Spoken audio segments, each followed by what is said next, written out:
गुरुराराधना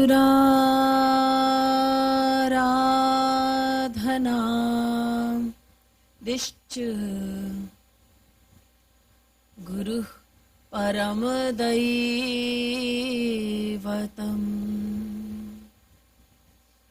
गुरोः परतरं नास्ति कृपालु गुरवे नमः। वेदानुद्धरते जगन्ति वहते भूगोल मुद्विभ्रते दैत्यं दारयते बलिं छलयते क्षत्रक्षयं कुर्वते पौलस्त्यं जयते हलिं कलयते कारुण्यमातन्वते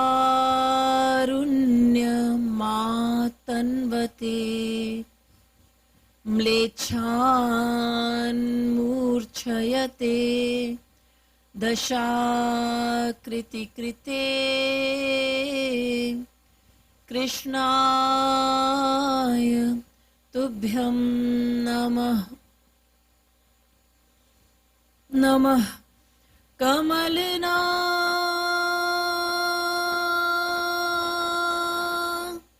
भाय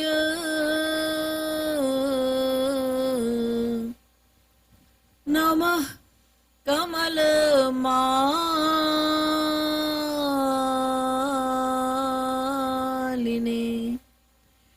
नमः कमलपादाय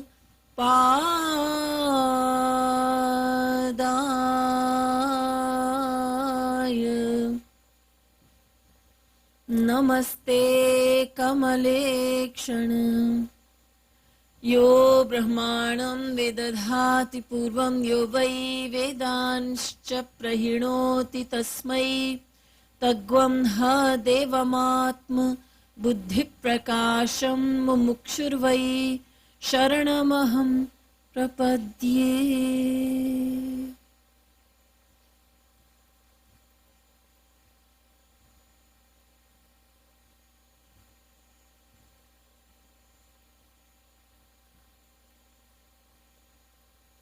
Devoted listeners, I started with paying homage to the Divine Guru, for our scriptures tell us that knowledge of the Supreme can be attained only when we humbly surrender to the lotus feet of a Guru. Gum rauti iti Guru. The Vedas say the one who destroys ignorance is the Guru. Grinati Jnanam iti Guru. The one who gives knowledge, the knowledge of God, is the Guru. And so the disciple always bows first to the Guru, then to God. In Braj, in Vrindavan, there is a saying that Guru Govind dono khade काके लागू पाए बलिहारी गुरुदेव की जिन गोविंद दियो मिलाए. God and Guru were standing before the disciple. The disciple thought for a moment, to whom do I bow first? He decided to bow to his Guru first, realizing that it was only due to the Guru's grace that Govind is standing. In other words, Lord Krishna is standing before him. So we always first bow to the Guru, then to Lord Krishna.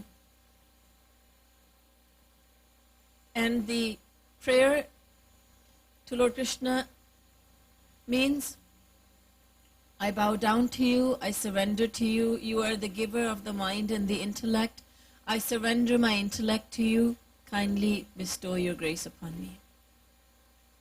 seeking souls. I have chosen the topic of Yoga Maya for this evening's discourse. Yoga Maya is an amazing power that is in the possession of God. You know very well that we are controlled by the power called Maya. There are three eternal personalities, three personalities that have always existed and that will continue to exist for all eternity. These are Brahma, Jeev, and Maya. Brahma is God, Jeev is the individual soul, all of us, and then there is Maya. Maya has been called God's deluding potency. It is because of being controlled by Maya that we have forgotten who we are. It is because of Maya that we are very enamored with the material world. Maya is an eternal energy of God. God has in his possession the divine energy called Yoga Maya. Yoga Maya allows God to do anything and everything. Kartum akartum anyatha kartum samartha. God can do anything that he wants. He can undo anything he wants. He can do things in a very unique way. For instance, we all eat using our mouth, but God can use his eyes, ears, nose, or any other part of the body to eat.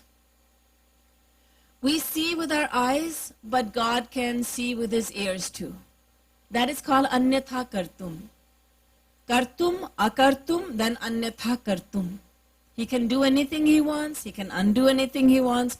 He can do very unique things like seeing with his ears and hearing with his eyes, and so on and so forth.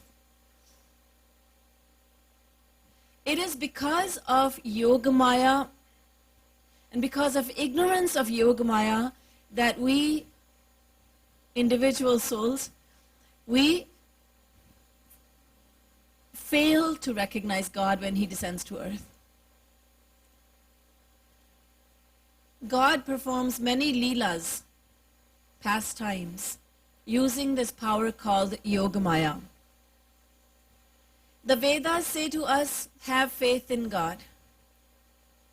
Shraddhatsva, Tata Shraddhatsva. Humans have faith. Have faith. But we have many, many, many, many doubts. Our intellect, which is very small, it wouldn't be wrong to call it puny. My Gurudev, Jagat Guru Shri Kripaluji Maharaj says, our puny intellect, very tiny intellect, tries to understand God, but it fails because we are ignorant of the power called Yoga Maya. We think that because we are controlled by Maya, then everyone is controlled by Maya. Even God is controlled by Maya. And they who attain God realization, we think that they are also controlled by Maya. But this is not so. Everyone in the prison is not a prisoner. Prisoners are there, no doubt. But it would be wrong to say that only prisoners are in the prison. It's a whole community in there. I found out because I went to a maximum security prison in the USA once. Don't be afraid of me. I went there as a speaker. And there was a lot of searching. They conducted search. They wanted to make sure I had nothing with me before I went in. It was a maximum security prison, and once inside, I found out that there was a whole community in there. There's a pharmacist, there's a pharmacy, there's a kitchen, there are cooks. There are so many people in there. There have to be doctors there. Sometimes politicians go there to make their rounds. And in the olden days, even the king would go to the prison. These days, you can say the prime minister or the president would go to the prison. So we should not think that everyone in the prison is a prisoner. Everyone in this world, everyone who comes to this world is not necessarily controlled by Maya. There are some, though they may be rare, who have gone beyond Maya by surrendering to God, and they now have the power called Yoga Maya, because God has this power, and they who surrender to God receive this power from God as a gift, so that they may also be able to do anything and everything.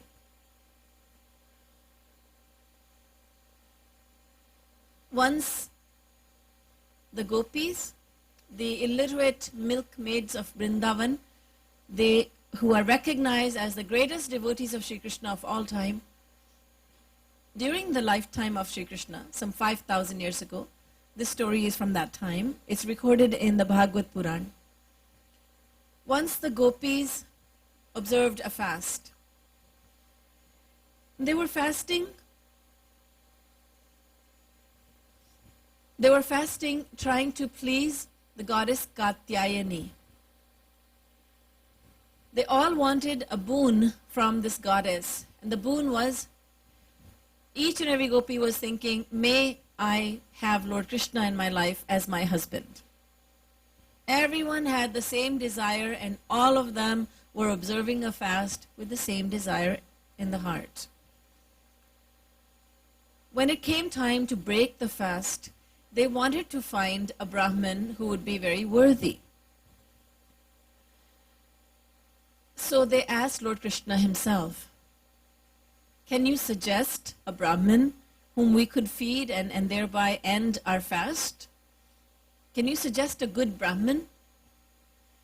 Lord Krishna said, certainly I can. My Guru Durvasa, he lives on the other side of the Yamuna. You may go there and feed him. Feeding him is like feeding thousands of Brahmins. So you go and feed him. The gopis took all their delicacies they had prepared, and they took it to the river Yamuna, hoping to find a boatman to help them cross the river. But the river was flooded, and there was no one willing to take them across. Once again, they approached Sri Krishna and said, my Lord, the river is flooded. How can we go to the other side? How can we even go to Durvasa Muni? Lord Krishna said, don't worry about anything. You just go to Yamuna and pray to Yamuna. O Mother Yamuna, if Sri Krishna is Akhanda Brahmachari, if he is eternally celibate, then dry up for us, show us a path leading us to the other side. All the gopis snickered. He, Akhanda Brahmachari, 16,108 queens of his, and yet he is Akhanda Brahmachari. This makes no sense.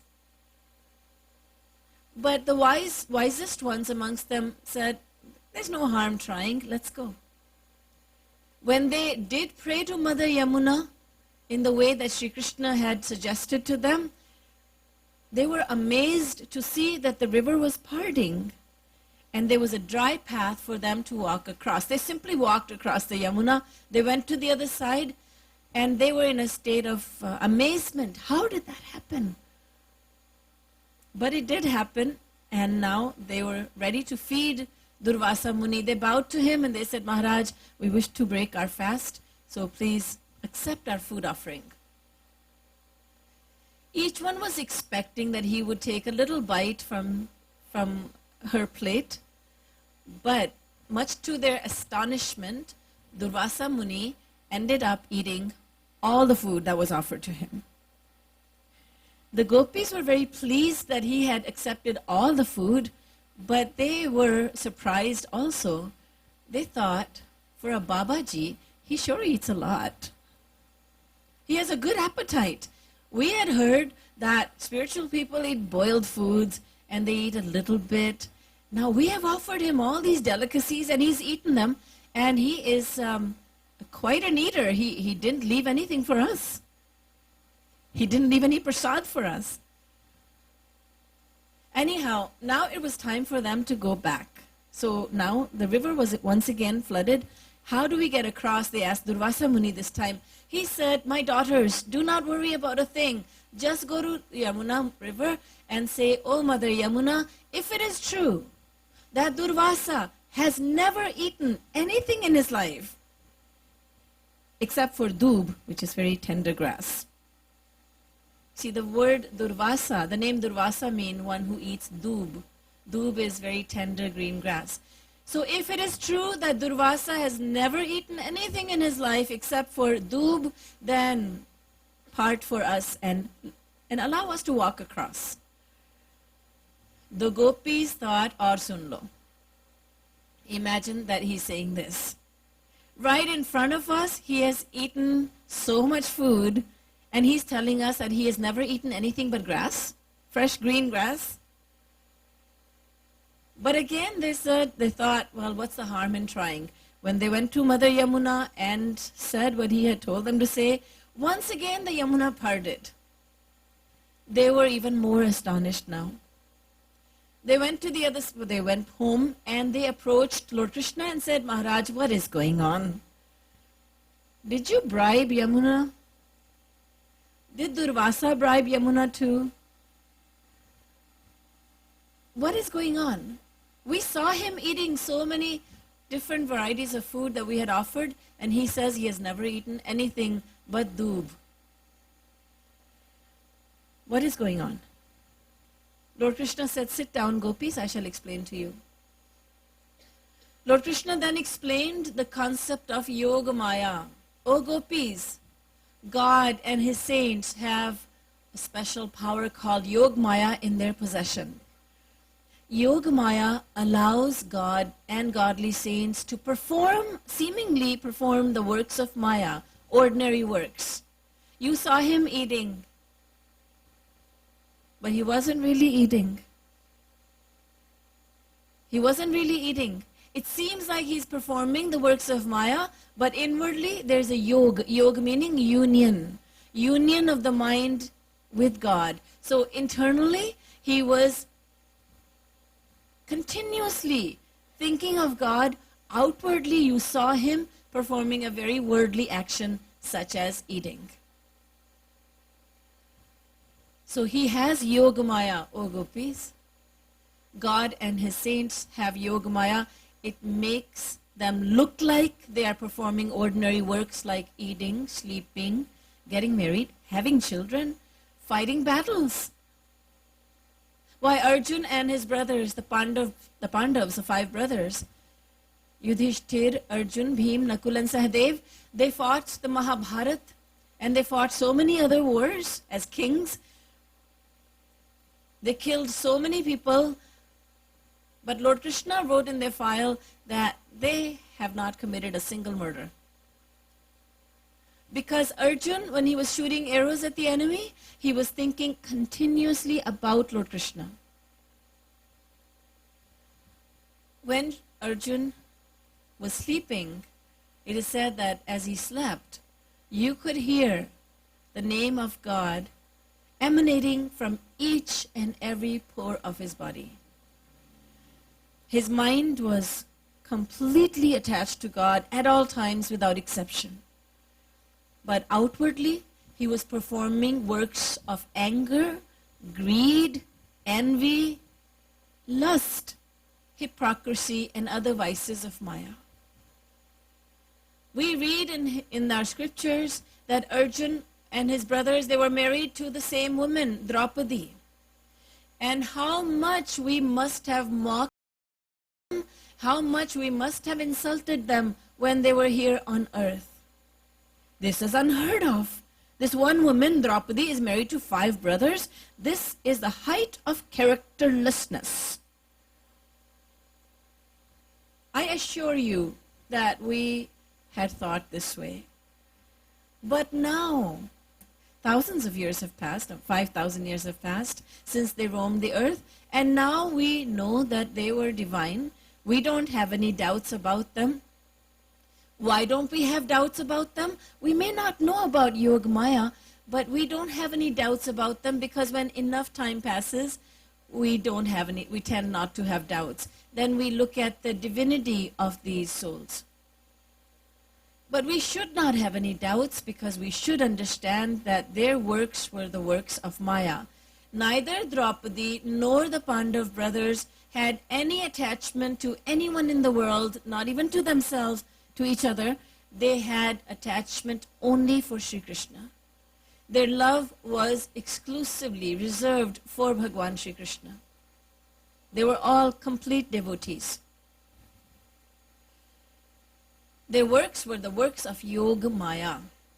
Remember, Yoga meaning union of the mind with God, and Maya, outwardly they seemed to be performing works of Maya, ordinary works like we ordinary people perform. We hear about Hanumanji, how he set Lanka on fire. When we were there, we thought how cruel he is. He has killed many guilty people, true, but many innocent people's lives were also lost. Why did he do this? But now we know that he was a messenger of Bhagwan Sri Ram. We have no doubts. But we must further understand why we should have no doubts. It is because of Yoga Maya. He had no hidden agenda. He was only performing the works of Maya while being attached to Prabhu Sri Ram internally. Bhagwan Sri Ram also performed so many very confusing works. Mother Sita had been kidnapped by Ravan. And seeing that she had been kidnapped, Bhagwan Ram was so devastated that he started asking creatures of the forest, "Have you seen my Sita anywhere?" He saw the deer galloping and he asked the deer, "Have you seen my Sita?" He would see the bumblebees and he would ask them, "Have you seen my Sita?" हे खग मृग हे मधुकर श्रेणी तुम देखी सीता मृग Naini. Have you seen my beautiful eyed Sita anywhere? We saw Bhagwan Sri Ram in this state and we thought, what a worldly man this is. How attached he is to his wife. Even an ordinary man, if his wife goes missing, he doesn't ask an inanimate object like a lamp post, "Have you seen my wife somewhere?" He doesn't ask a telephone, "Have you seen my wife somewhere?" He would lodge a complaint in the police station. But this man, he is so attached to his wife that he's lost his mind.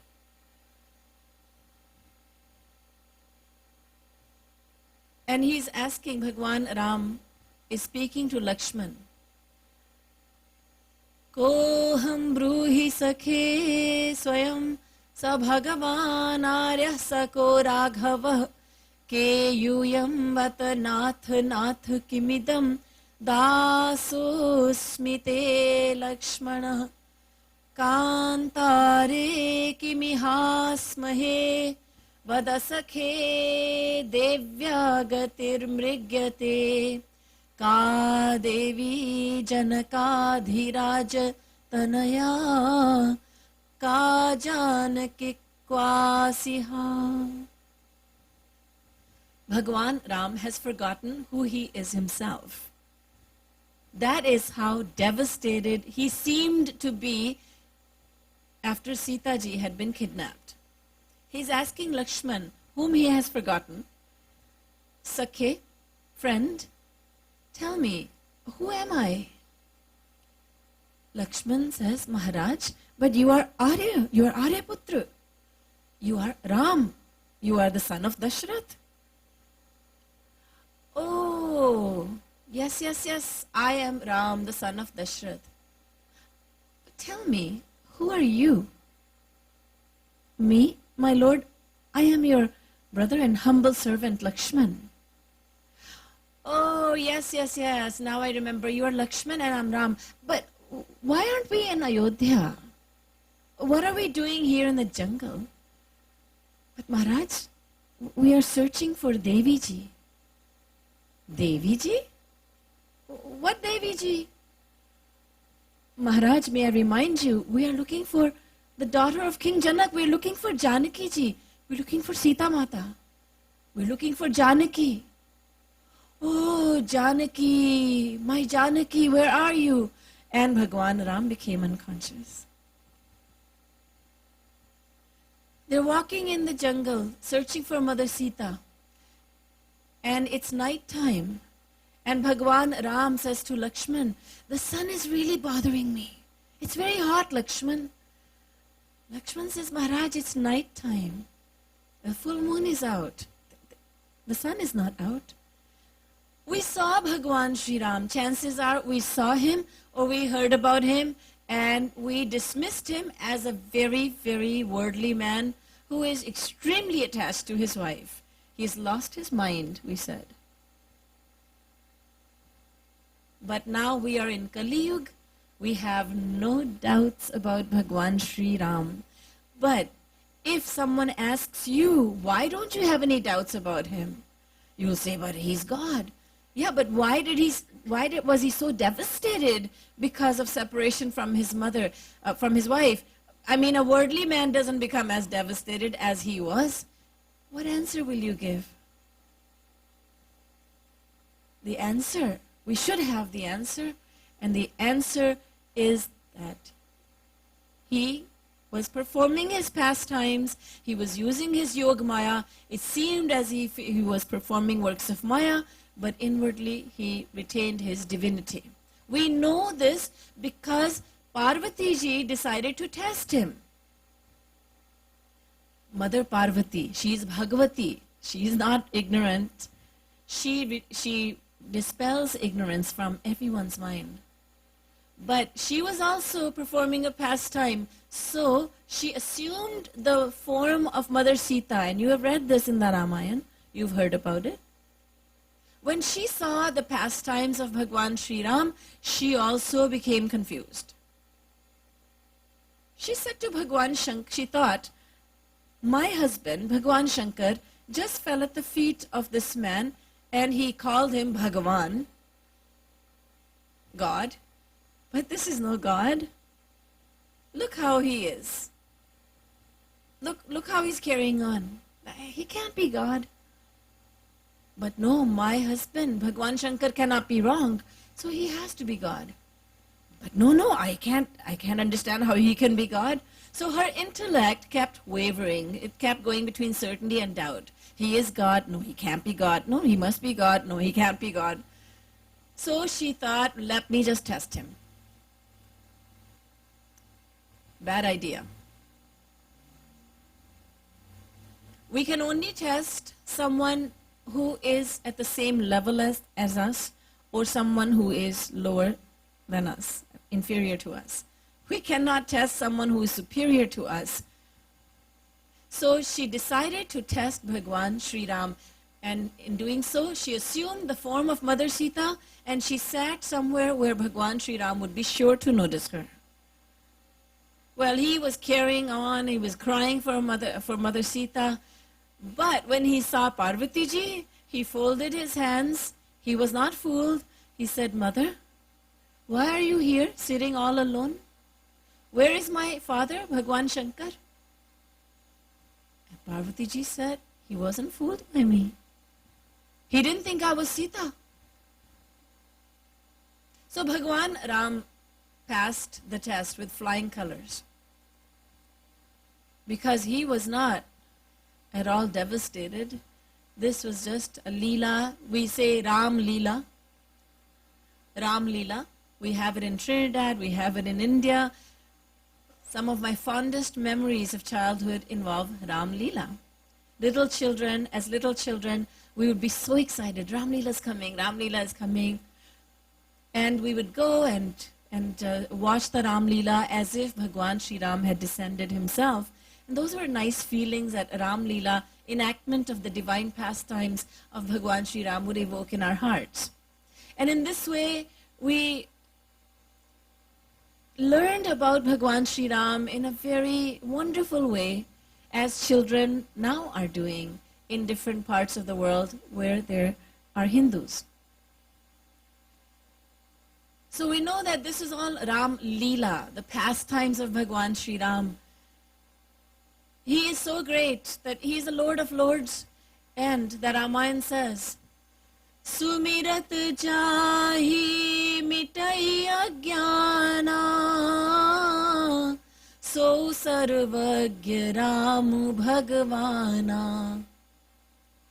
Meditating on Bhagwan Sri Ram, all ignorance is eradicated from the mind. He is Sarvagya, he is all-knowing.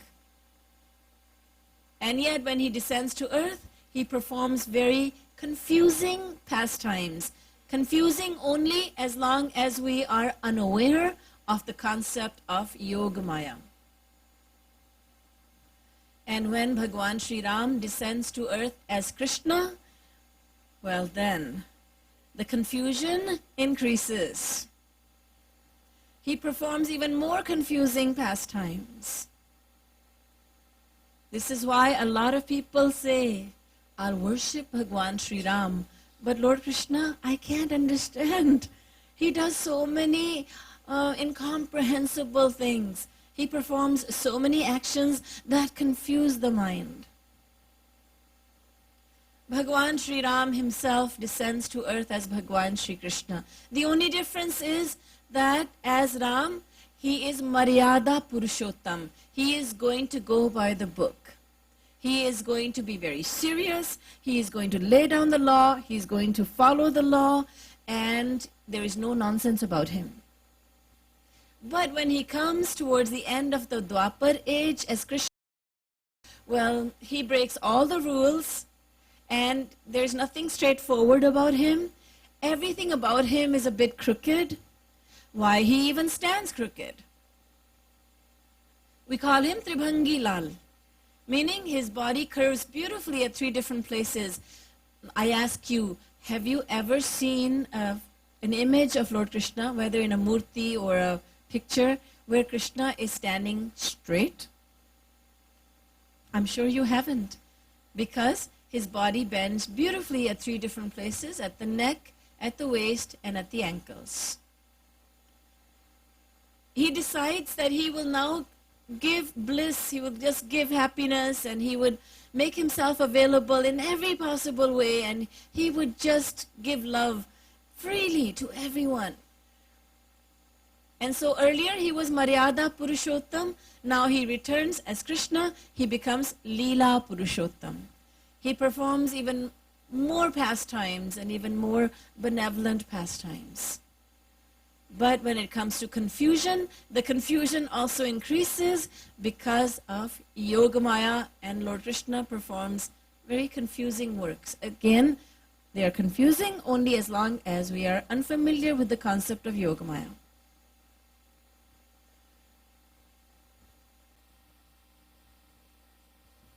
Speaking about Yogamaya, the story of Prahlad comes to mind. Prahlad was just a little boy when his father, who had been committing many atrocities towards innocent people, Hiranyakashipu was his name, as you know. Hiranyakashipu was killed by Narsingh Bhagwan. And Narsingh Bhagwan then instructed Prahlad to ascend the throne. And so Prahlad became a king at a very, very young age. Later in life, Prahlad married. He and his wife had one child by the name Virochan. It seemed as if Prahlad was just an ordinary person. In fact, he's a king, so he has more wealth than anyone else. It seemed as if he was living the life of luxury. Once his son Virochan was playing with another little boy who was the son of Prahlad's guru. Both the boys were of the same age and they would often play together. That day when they were playing, they decided to boast about their fathers. Prahlad said, "My father is greater than your father." The guru's son said, "No, no, no. Your father bows to my father. So my father is greater than yours." Little children often fight like that. My daddy's stronger than your daddy. And so Prahlad's son Virochan and the guru's son both started arguing about the greatness of their fathers. So they said, "Let's have a bet." Both of them agreed to have a bet, and they said, "We will get someone to decide the matter, and whoever the loser is will have to give up his life." They were little boys, but they made such a serious bet. Both agreed, they both shook hands, but now Virochan asked, "Who is going to decide this matter for us?" The guru's son said, "King Prahlad will." Virochan said, "But he's my father, and if he judges in my favor, then you will say that he has judged in my favor because I'm his son." But the guru's son said, "No, my father has told me that your father is absolutely impartial. He will give the right decision. He will give the right judgment." So they both went to Prahlad and told him everything. And Prahlad said to Virochan, "Virochan, what were you thinking? Yes, I am the king, but my guru is greater than myself. Do you not know that I will give up my kingdom if my guru instructed me to? Son, you have lost the bet. Now I shall pronounce the death penalty on you." The ministers and everyone, they started talking. What is he saying? What is our king saying? This cannot be. There was an outcry. You cannot do this to your own son. You cannot give him the death penalty. These are little small children. You cannot do that. Prahlad said, "They both made a bet. They have come to me and I have given the judgment. So my son, Virochan, he will get the death penalty." As Prahlad said this, there was no grief that he was experiencing from inside. I ask you, sitting over here, especially those of you who have children, can you even imagine this? No, it's unimaginable. This is a true story of Prahlad and his son and how he gave the death penalty to his son. He felt no grief, he felt no sorrow, nothing. He said, "Well, that's it. You made a bet, now you have to suffer the consequences." But the guru heard about this and he came, he rushed to Prahlad, he said, "What are you doing?" "Guruji, these two boys made a bet," and told him the whole story. No, no, no, no. You have only one son, Prahlad. Who is going to ascend the throne after you? This will be a lawless society after you. There will be no king to guide the public. So I instruct you to release your son Virochan from the death penalty. Prahlad said, "As you wish, my lord. Guruji, I shall do as you say." When Prahlad released his son from the death penalty, he did it very normally. He remained the same, absolutely the same. This is Yogamaya. Outwardly, he's a king. He's performing kingly duties. He's declaring war on neighboring kingdom. He is getting married. He has a child. So everyone who is looking at him is seeing him to be a worldly man. He's a worldly man. You would think, well, I'm married, I have a son, now Prahlad got married, he had a son. What's the difference between us? The difference is that his works are those of Yogamaya, whereas our actions are those of Maya. And we hear about so many saints. We hear about Arjun and his brothers. We hear about the gopis. There were so many gopis. Outwardly, they were all householders. They were women who were married. They had children. They were performing ordinary works of the world. But inwardly, they were always connected to Bhagwan Shri Krishna. The Bhagavad says, Yadohane vahanane mathano papreng kheng khanar bharudito kshanamar Gayanti chaina manurakta dhiyo shrukantyo dhanya brajastriya urukrama chittayana. Whether the gopi was milking the cow, fetching water from the Yamuna, pounding the rice, cooking a meal for her family, cleaning the house, or pacifying her crying child, or putting him to sleep, no matter what the gopi was doing throughout the day, her mind was focused only on Lord Krishna. A gopi says, "Oh Krishna, stop playing the flute.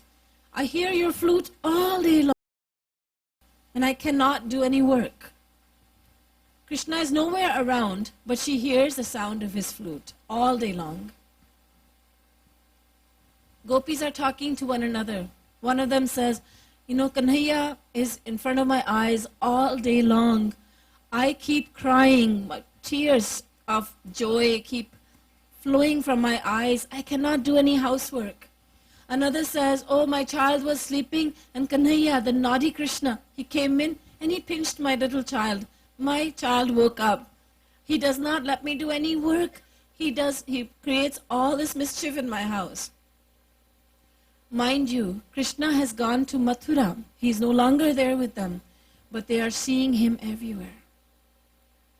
They're seeing him everywhere.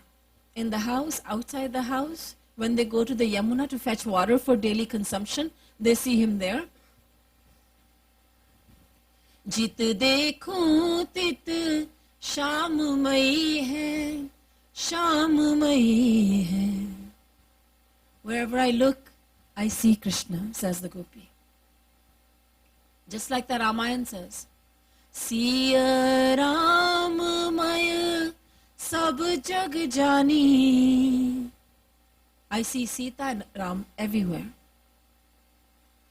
Karau Pranam Jori Jug Pani.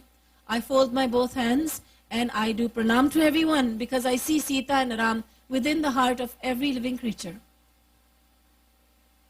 Who is saying this? The God-realized saint. The one who has attained a oneness with God, a union with God. He's living on earth, but there is nothing ordinary about him. When he eats the prasad of Lord Krishna. He thinks that he is eating the remnants of food left over by Bhagwan Shri Krishna.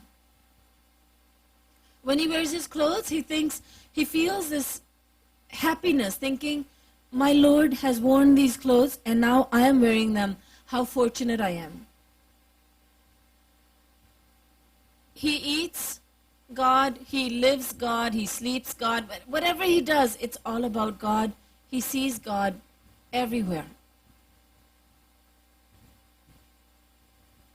And his works are those of Yogamaya, not of Maya. Once we accept this concept which is in the scriptures, then we will not have any doubts. The scriptures say, have faith, but we have a lot of doubts. Primarily because we do not understand what Yogamaya is all about. We think everyone who comes to this world is ordinary like we are, as we are. We think that everyone's works are the works of Maya, that everyone is selfish.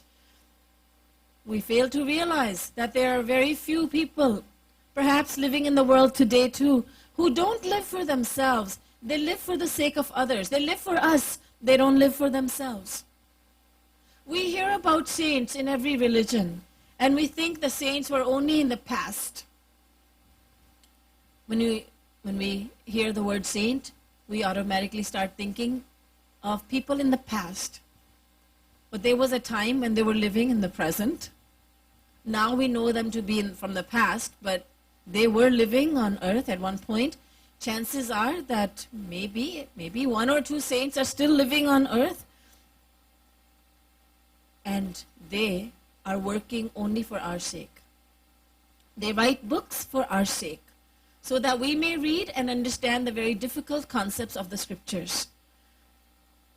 They talk to us for our sake, so that they may explain to us. Ramakrishna Paramhans graced this earth more than 100 years ago, and he, despite having throat cancer, would keep on talking to people, he would keep on explaining godly concepts to people, because he was not living for himself, he was living for the sake of others. We know of so many saints. We know of Tulsi Das, Surdas, Kabir Das, Mirabai, Tukaram, Raman Maharshi. There's so many of them. And the Jagat Gurus, the greatest saints, scholarly saints. They lived not for themselves, but for our sake. They have left behind their literature. They have left behind a very spiritual legacy. They have left behind incredible inspiration. They were here on earth. When they were here on earth, they seemed to be performing worldly works, but all their works were those of Yogamaya. They had no personal agenda. Everything that they did was for our sake. And so it is possible that a saint may grace the earth, may be gracing the earth right now. And so let us not be confused about the works of God and his saints. Let us make a clear-cut distinction between Maya, what we suffer from the disease of Maya, and Yogamaya, the divine energy of God, which allows God and godly saints to perform works of Maya externally, yet remain divine internally. Boliye Vrindavan Bihari Lal ki, Srimad Sadguru Sarkar ki, Jai Jai Shri Radhe, Jai Jai Shri Radhe, Jai Jai Shri Radhe.